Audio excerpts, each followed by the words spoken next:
Hi everyone, welcome to your April 2024 astrological forecast. So the big news this month is the new moon total solar eclipse in Aries on the 8th. So I will be starting your forecast off with that when you get to it, okay, each individual sign. But also on April 1st, Mercury in Aries turned retrograde and will stay that way up until the 25th when it turns direct. And then on the 5th, Venus moves into Aries, okay? So by the time this eclipse comes along, there will be the Sun, Venus, and Mercury and a new moon all in Aries. So wherever you have Aries in your chart is going to be pretty active for a while, okay? The Sun in Aries up until 19th, right? And then it moves into Taurus on the 19th, and there's a full moon in Scorpio on the 23rd. Then on the 25th, Mercury turns direct in Aries. Then on the 29th, Venus moves into Taurus, and Venus is the ruling planet of Taurus, so it does really well when it's in its own sign. And on the 30th, Mars moves into Aries, and Mars is also the ruler of Aries, and it does really well when it's there. So, I would like to remind everyone that the weekly forecast is now like a daily forecast, but it only occurs when there is a major aspect for that day. So that's why there isn't a daily video. But we're still calling it like the weekly forecast or whatever. Whatever you want to call it, okay? So be sure to check out my daily forecast shorts. Okay, they're just a short video. And a special shout out to my subscribers. Thank you so much for all your support, your likes and shares and comments and your donations. Everything you guys do for me helps my channel to grow. Okay, I really, really appreciate it. So, now for your forecast. Hi, Pisces. So, okay, the big news for you is the new moon solar eclipse in Aries on April 8th is happening in your second house of earned income and money. Yeah, it'll really energize this area, okay? Second house is your possessions, your investments. It's also your valuables and your values, okay? Your personal values and your self-worth, okay? So Venus is here from the 5th on, okay, and Venus will attract things. It's still in your first house up until the 5th, so you're still just as popular as you always were, but even more so with Venus in your first house, right? When it moves into your second house, it will attract like money, things like money and luxury items, kind of things like that. So you could be getting some belated birthday gifts or just a because kind of gift even.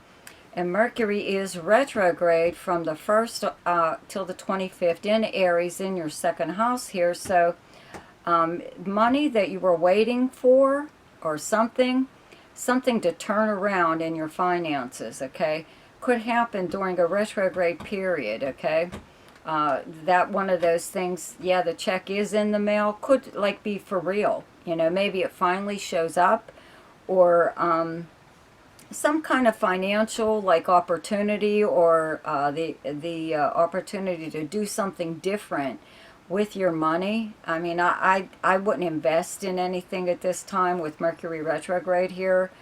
But the new moon solar eclipse, okay, in Aries on the 8th, a new moon does bring a new beginning. So there's something going on here, you know, that is affecting your finances and your possessions, and it's positive, you know. I would play the lottery if I were you, you know, around at least a few days before and a few days after and during the eclipse. You know, it'd be nice if you were able to, you know, do it while planets were still in Aries, because the effects of an eclipse will last for an extended period of time, but no one really knows for how long, okay? But this house is energized because of this solar eclipse happening here, and a new moon bringing a new beginning, okay? So, you know, it's just very, very helpful. But as far as, again, with Mercury being retrograde in this area, you know, there's it's probably a good idea to go over your finances, but there's, you could find like lost money, or check your pockets in old coats and clothes and stuff like that, or money that you put aside that you completely forgot about, um, something like that. Or you could actually like just be, I don't know, rummaging through things in your home and find like something that's kind of valuable. Could be pretty valuable. This is like a house. Second house is like a house of like, in a way, like hobbies possibly, or a talent coming to the surface, a hidden talent that you have.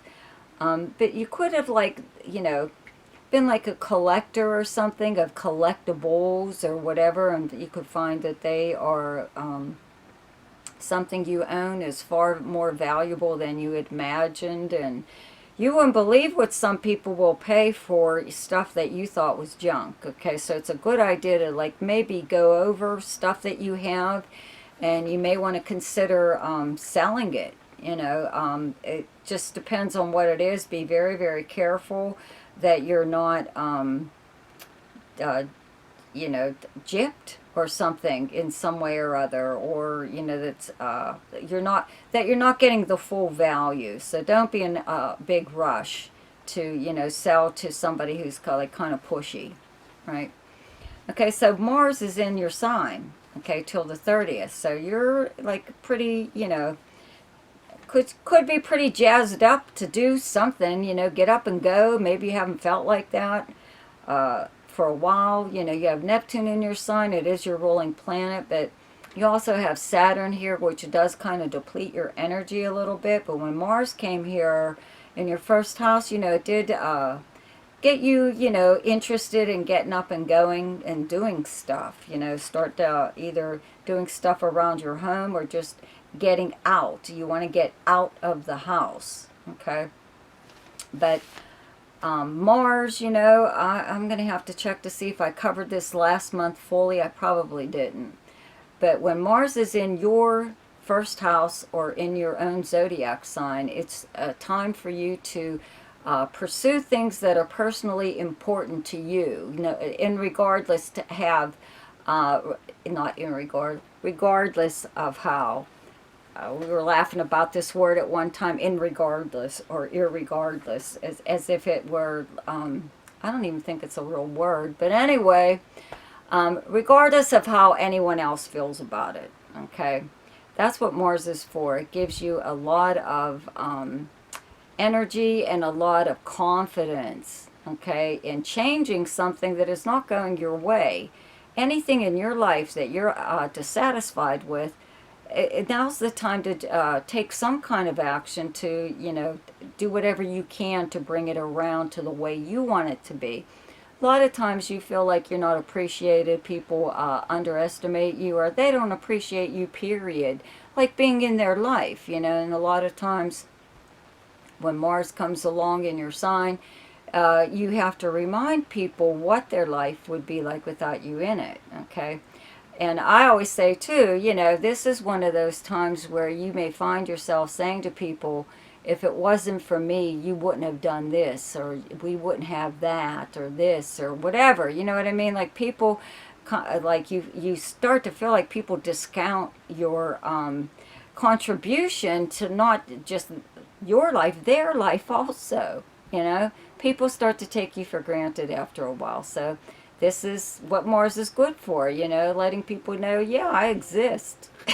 I exist and I have an ego just like you, and I want things my way just like you do, So that's what this is for. Get out there and put things the way you want them to be, If it affects other people, I can't see you doing anything so drastic, that somebody would really, be put off by your actions, But that's what Mars is for. It's for standing up for yourself, not letting anyone else's wants or needs come before your own. Okay. So, the Sun does move into Taurus on the 19th, and Venus moves here on the 29th, okay? And there's already Jupiter and Uranus in Taurus in your third house where you have the sign of Taurus. This is your everyday life, your house of your everyday life, your neighborhood, your neighbors, your siblings, your cousins. This is local travel, which is like a day trip, overnight trip, weekend trip. With Jupiter here, maybe you've had a lot of little trips, you know, that you've taken over the past year. This is all forms of communication, text message, email, regular postal mail, voicemail. This is the written word, okay? And let's see here. This is an internet house, and it is, along with the seventh house, it is contracts, okay? It is the written word, but as far as writing a letter, but it could also be a novel or something or other, but at this time, though, you know, I think you might have, like, the opportunity to suddenly travel, take a trip, or, again, even if it's just like a day trip to someplace interesting, like a museum or an art gallery or something you haven't done for a while. There could be a new business within your neighborhood that you would like to check out. You know, to me, it looks like it's a fun time. Okay, it's a fun time when planets move here. And Jupiter will be leaving, okay, it moves into Gemini in May, so a lot of times before it leaves, it does leave one last aspect in your life, you know, to ensure that you got some kind of good benefits from this planet being the planet of good fortune. So I would have to say you could even receive some kind of sudden, really good news, okay? And it could even come in the regular postal mail, like through a letter or a card or something like that. And there is a full moon in Scorpio on the 23rd in your 9th house. It's directly across from your 3rd house, okay? Both the 9th and 3rd are travel houses and communication houses, but the 9th house is long distance travel and communication. So a full moon, though, does exist to bring a problem to the surface, so you can deal with it and do away with it.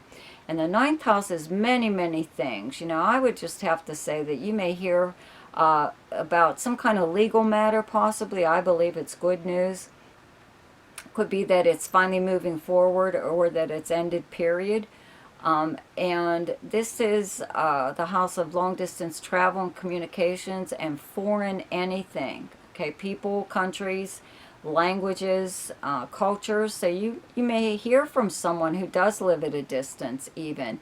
They could tell you something, some kind of news that I guess is surprising, maybe shocking, but I don't think it affects you really.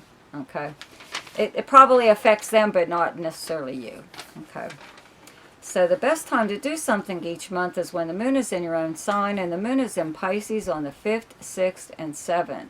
And the best time to lay low is when the moon is in your opposite sign, and your opposite sign is Virgo, and those dates are the 18th, 19th, and 20th. The best time for romance, recreation, creativity, fun, gambling, or speculation, and anything to do with children is the 1st, 2nd, 13th, 14th, 15th, 28th, 29th, and 30th. The best time for money is the 7th, 8th, 9th, 21st, 22nd, and 23rd. The best time for your career is the 26th and 27th. And the best time for communication and travel is the 9th, 10th, 11th, 23rd, 24th, and 25th. So I hope you enjoyed your forecast for April. Be sure to check out my weekly forecast or daily forecast or whatever we're going to call them now. Okay? See you later. Bye.